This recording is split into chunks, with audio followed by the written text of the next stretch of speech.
Hello, this is Michael. Greetings, family and friends, especially those who I've had the pleasure of having lively discussions on the various topics under the extremely sensitive topic of conspiracy theories. It is mostly for you that I have decided to put this video together. I can only hope that I can present just enough information to spark your own quest for truth regarding esoteric, historic, and current events. You see, I live 5 miles from the White House and 2 miles from the Pentagon. This affords me the opportunity to speak with people from all over the world, all walks of life, all levels of education, professions, tax brackets, age groups, and worldviews.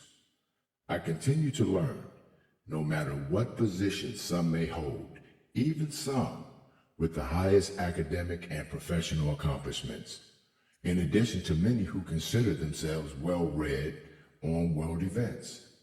Upon speaking with many of you regarding your worldview, a pretty large percentage of you simply have a compartmentalized understanding of what is actually happening politically, economically, and even technologically in real time in the world at large. So, should you discover, after viewing this video, that the previous statement applies to you, please be kind to yourselves. You may not be aware of world political and economic events currently taking place, not because you are unintelligent. It is not because you are sleeping or your head is in the sand, as some would say. I have discovered it is simply because you are caught up in the everyday hustle and bustle of meeting the responsibilities and requirements of your daily lives, combined with the fact that your daily source of news and information is predetermined by the 6 corporations that own most of the U.S. media outlets. At surface level, they literally control what you think. So I'm going to share with you a brief summary of a project called Agenda 21 that many people still think is actually a conspiracy theory. The Earth Summit Environmental Leadership Act, as this is known, presents us with an opportunity to follow up on the important work of the Earth Summit to develop its blueprint, Agenda 21, for global environmental action. Now, since its original approval by the U.S. State Department, along with its continuing worldwide oversight by the United Nations, over the years, Agenda 21 has expanded and has taken on new names and expanded projects. So I will simultaneously include some of the more commonly known titles that you may even be aware of, such as the 17 Sustainable Development Goals, the World Economic Forums, the Great Reset, and the exotic digital features and advancements of artificial intelligence, quantum computing, digital currency, blockchain accounting, transhumanism, and the Internet of Everything, including you. We have entered into the age of what's now being called the 4th Industrial Revolution, all of which you will be able to get more information on from the supporting links in the description box below. For the purposes of keeping this video short, I will refer to them under the label of Agenda 21. And one final note, since this is probably the last video on this topic that I will spend any time on, all of my previous videos will be subordinate to this current production. So I thought it would be fitting to do it respectfully, in the tradition of a particular longtime watcher on the wall and truth speaker, Miss Rosa Koire. I hope that you are finally at peace, but the work continues. Let's begin. This is the Agenda 21 plan. This plan was agreed to by 179 nations back in 1992. It's a United Nations plan. It's called the Agenda for the 21st Century. It's a totalitarian state being developed right now all over the world. It is the Inventory and Control Plan. Inventory and control of all water, all minerals, all plants, all animals, all construction, all means of production, all food, all energy, all information, and all human beings in the world. There are actually some around the world who think, sustainable development, it just sounds so great. Isn't it about recycling and creative reuse, creating energy and food resources for everyone?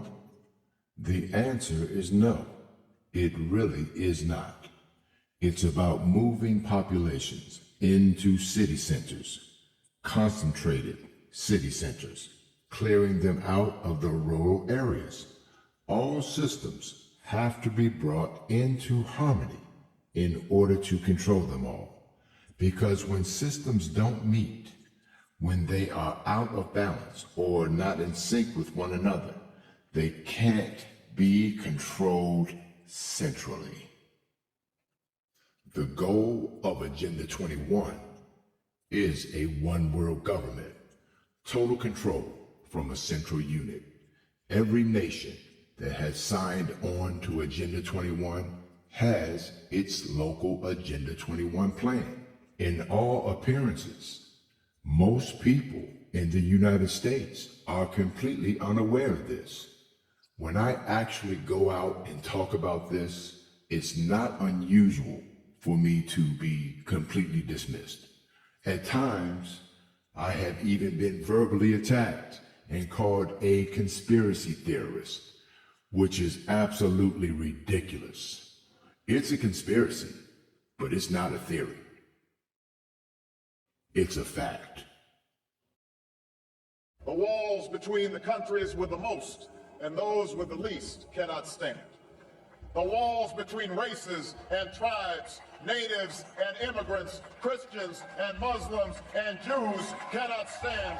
These now are the walls we must tear down. I'm convinced that in the long run, giving up some freedom of action, not giving up our ability to protect ourselves or pursue our core interests, but binding ourselves to international rules over the long term enhances our security. The three pillars of the United Nations Agenda 21 are economy, ecology, and equity. There are some who are of the mindset that they know what that means. The idea of social equity. It must mean that everyone is going to have access to clean water and clean air, and no one's property is going to be used as a dumping ground because they are at a poverty level. But really, what social equity is about, it's about impoverishing huge portions of the population and bringing down the developed nations. Everything that we are looking at now, it's destined to collapse our economies. It's a totalitarian state being developed right now, all over the world.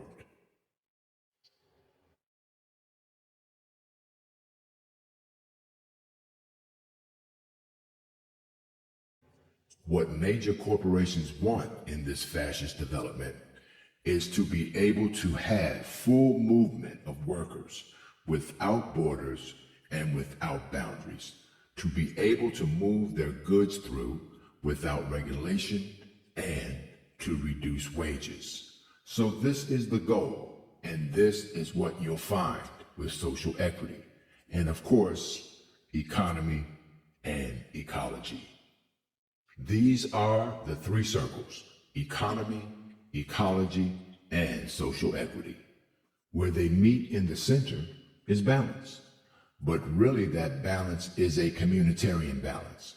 So it's not balance of the well-being of the people. What it is a balance of the corporations, so that they can exploit and control and have populations in an area that is tightly packed, dense areas, so that you can be surveilled and managed. This is what that balance looks like as far as the development of the totalitarian state.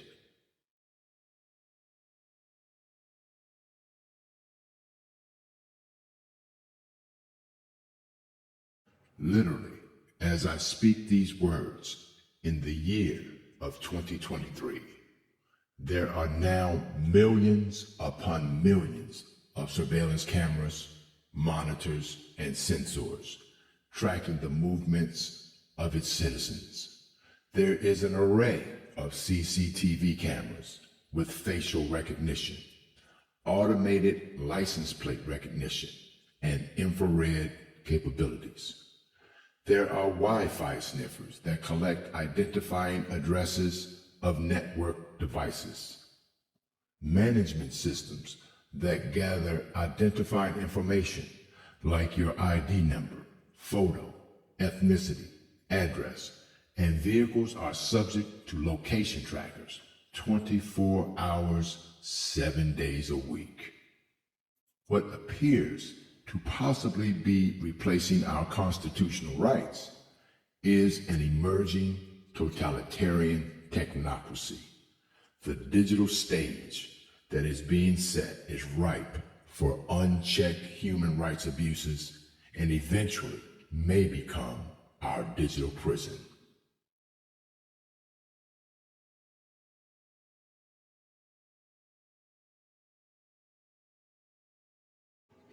The people of all democratic representative republics, especially the citizens of the United States of America, should at this time demand the reform of its national security surveillance laws and regulate how companies collect, analyze, and share personal data. Now is a good time to start a campaign for the protection of your rights. It's possible that it's a little late in the game. However, now is still a good time to start a campaign for the protection of your rights. The worst case scenario, at least you'll be able to live and die with having done something. The mainstream media is owned by 6 corporations. So you're not going to get this information from the mainstream press. As I stated earlier, the mainstream media is owned by 6 corporations. Those who are considered to be the old media or legacy media. They are the mass media institutions that dominated prior to the information age, particularly print media, film studios, music studios, advertising agencies, radio broadcasting, and television. Unfortunately, some members of the media use their platforms to push their own personal bias, and agenda to control exactly what people think. This is extremely dangerous to our democracy. Yes, this is extremely dangerous to our democracy. So what can you do? You can, at the very least, do the same thing that I'm doing with you right now. You need to be your own press. You need to educate yourself. You need to get out there and educate your neighbors, your community, your real community, your family. You need to help your children understand that they are being indoctrinated from pre-kindergarten to postgraduate school. All of us have a responsibility to ourselves and to others. We must be a true community. We must maintain our personal freedoms. Allow me to jog your memory.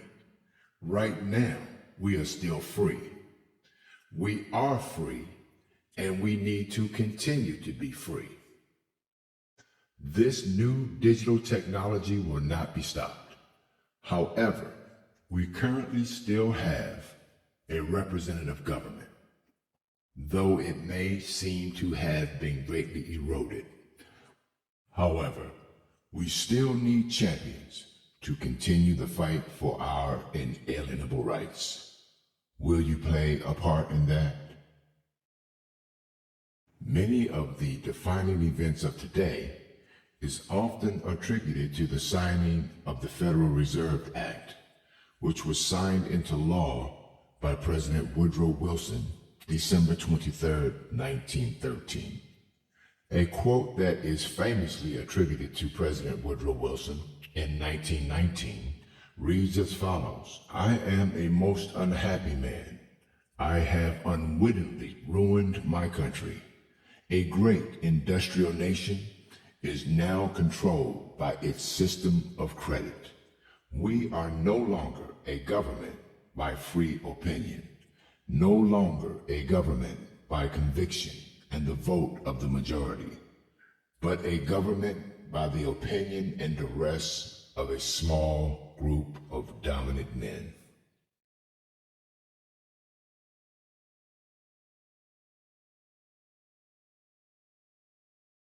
At the very least, you can share this video with a family member or friend. In Congress, July 4th, 1776, the unanimous declaration of the 13 United States of America.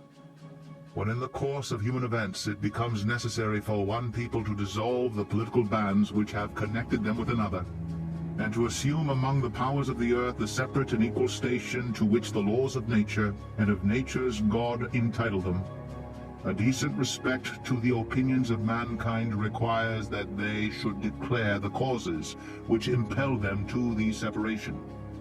We hold these truths to be self-evident, that all men are created equal, that they are endowed by their Creator with certain unalienable rights, that among these are life, liberty, and the pursuit of happiness. That to secure these rights, governments are instituted among men deriving their just powers from the consent of the governed.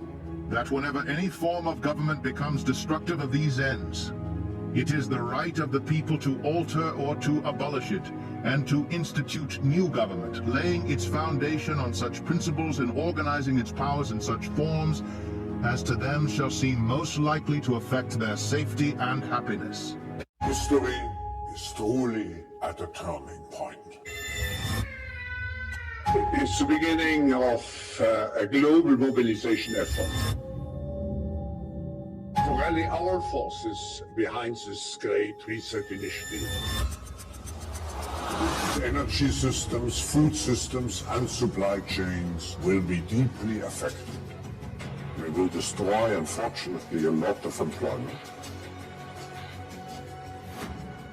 The future is already here. It's coming like a tsunami. Just think of sensors planted into our planes. The opportunities are immense, and we have to prepare ourselves already now. The most important thing to know about the future is that humans will soon be hackable animals. Elites may gain the power to re-engineer the future of life itself. Science is replacing evolution by natural selection with evolution by intelligent design. Not the intelligent design of some god above the clouds, but our intelligent design. The Chrislam opening in 2022 is kind of like religious Disneyland, and you can show up and you can worship whatever gods you want to, and it's going to be approved and sanctioned soon, coming to you soon from the globalists of the world. See what's going on. When people really understand, things are going to change. So it's a race. Do we wake up before they put us in a cage, a digital cage? That's really what's happening. So I don't know when, but they need us in a digital cage, and the best way to do it And the last way to do it is a total meltdown of the financial system of the West. And so I think we have to go deeper. And it's not about the U.S. versus China. It's about what underpins a world order is always the financial system. I was very privileged. My father was an advisor to Nixon when they came off the gold standard in '71. And so I was brought up with a kind of inside view of how very important the financial structure is to absolutely everything else. And what we're seeing in the world today, I think, is we're on the brink of a dramatic change where we are about to, and I'll say this boldly, we're about to abandon the traditional system of money and accounting and introduce a new one. And the new one, the new accounting, is what we call blockchain. It means digital. It means having a almost perfect record of every single transaction that happens in the economy, which will give us far greater clarity over what's going on. It also raises huge danger. A central bank explained that with CBDC as a replacement or a digital currency, they can make the rules of how the currency is used, and they can enforce the rules centrally. Let that sit in centrally.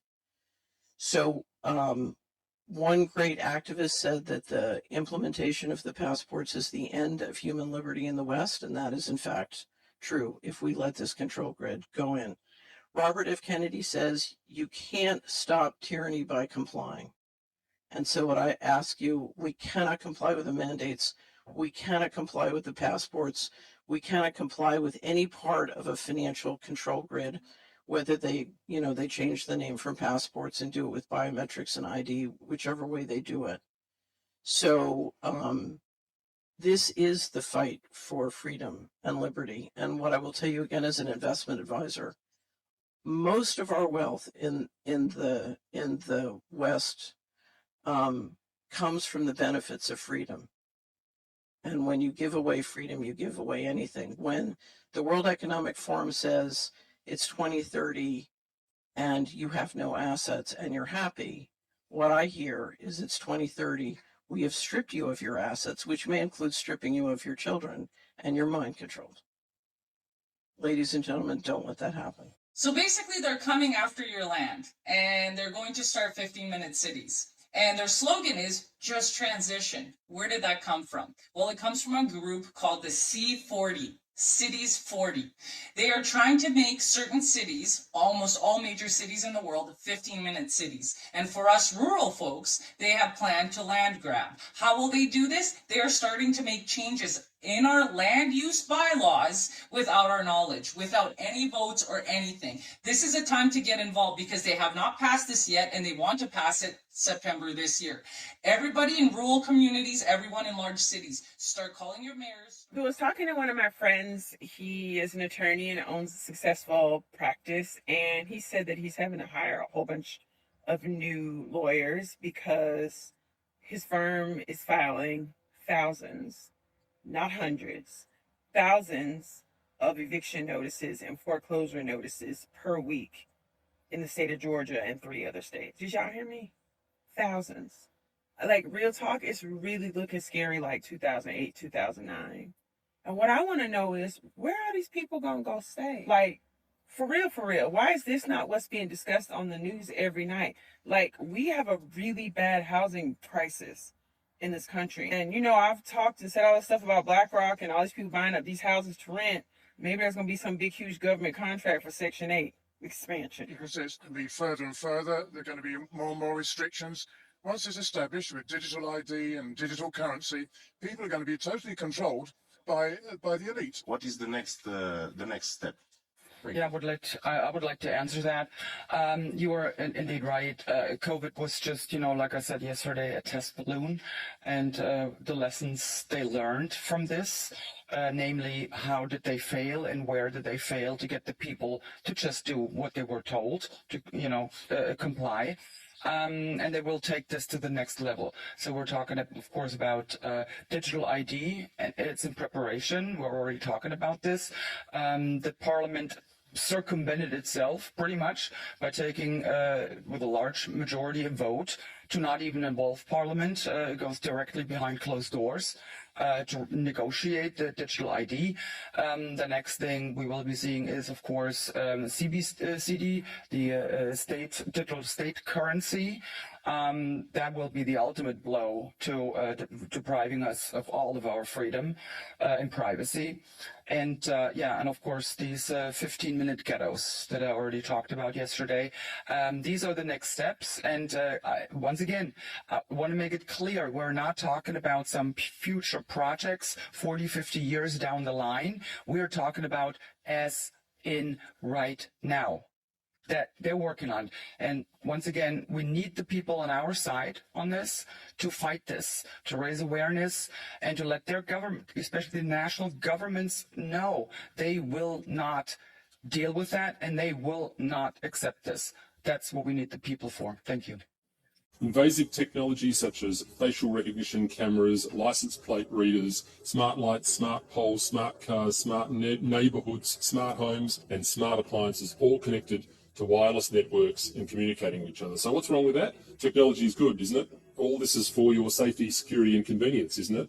Well, let me tell you, your streets are spying on you, your mobile phone is spying on you, your cities are spying on you, and the infrastructure for future lockdowns is being put into place right now. Don't be fooled.